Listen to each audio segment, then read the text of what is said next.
Peace and prosperity. This is a Side Mystic coming to you with another message to help you free your heart and soul. Right now, I am answering the question that I was asked in my comments: where do we go when we die? So, this is a good question to kind of answer during this special time, Scorpio season, and also the veil being extremely thin. And so we have a deeper understanding of the other world and our physical presence in relationship to the unseen world.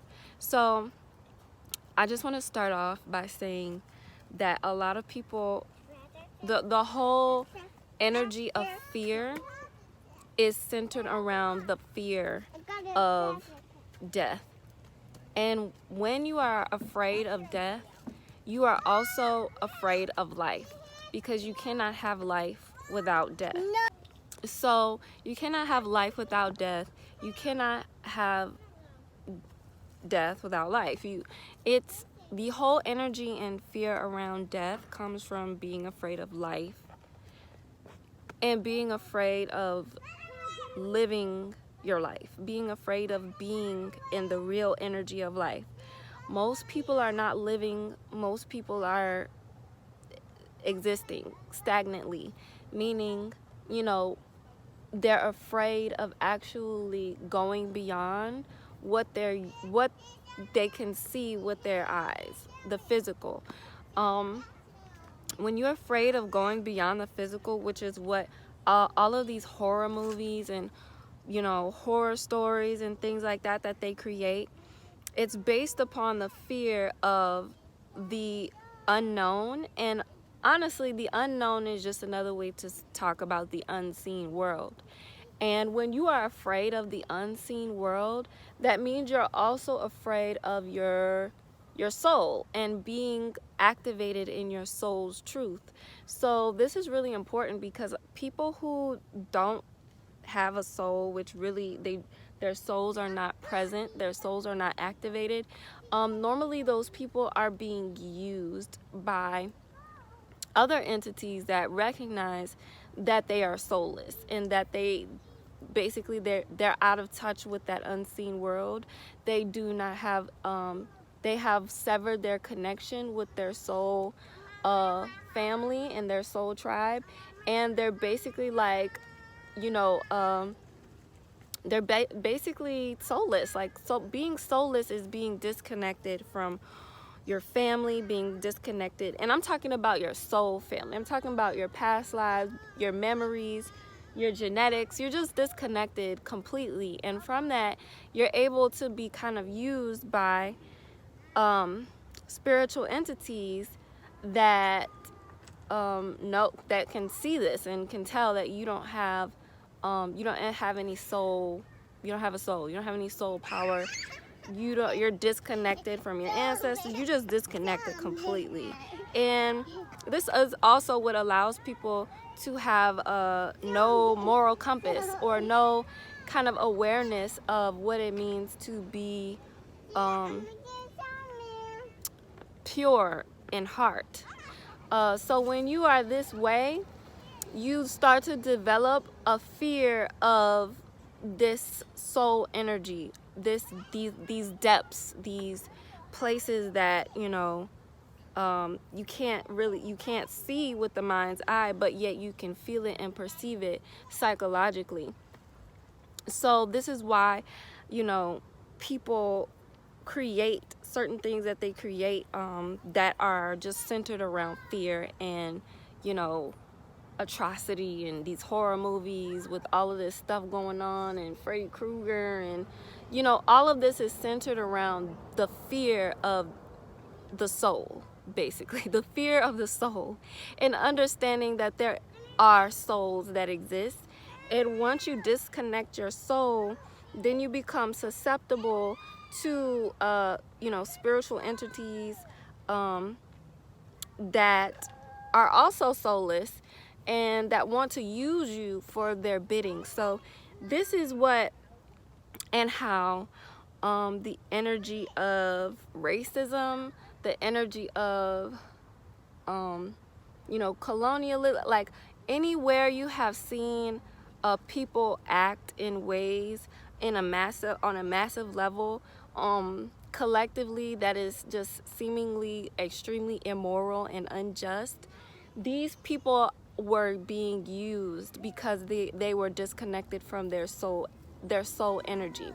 So these people were being used by other spiritual beings to carry out certain things for their purpose. And this is why over time their conscious, because they lost connection to their soul, this is why their conscious becomes heavy, weighted, and they begin to become scared of the unseen world. And this is where the celebration of Halloween and the whole idea of things being so scary and spooky around this time really is coming from the understanding that I'm a soulless, immoral person who has done some really crazy, evil stuff in my lifetimes, many lifetimes, and I can feel that something's out to get me.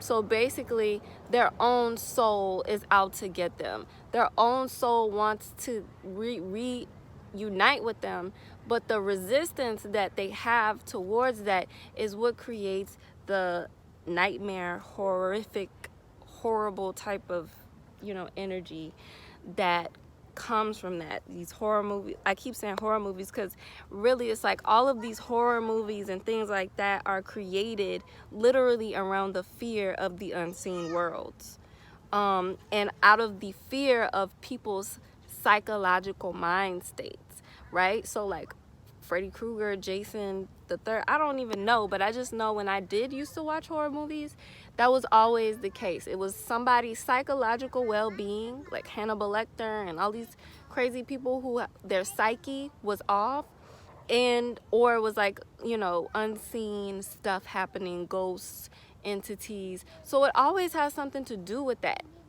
So understand that fear comes from the fear of merging with your soul and merging with the understanding of life, death, and that dance between those two things. So on the opposite end, when you are and you do surrender to the merging of your soul, you understand that life and death is a part of the cycle. It's a part of why you're here. When you begin to accept death and life as a natural part of the rhythm of life, you begin to honor life and death on another level. You begin to honor the death and the life of people on another level. So this is why on the opposite end of the spectrum, you have people who understand that this is a sacred time. This is a time where you honor the ancestors, you honor those that have passed and transitioned, and you keep them close, while at the same time you celebrate your life, you celebrate the life that you have, and you carry on the legacy of those who came before you, and the blood, the sweat, the tears, the joy, the happiness that is in the soil of the earth, that you are now, has now encapsulated your entire fleshly being.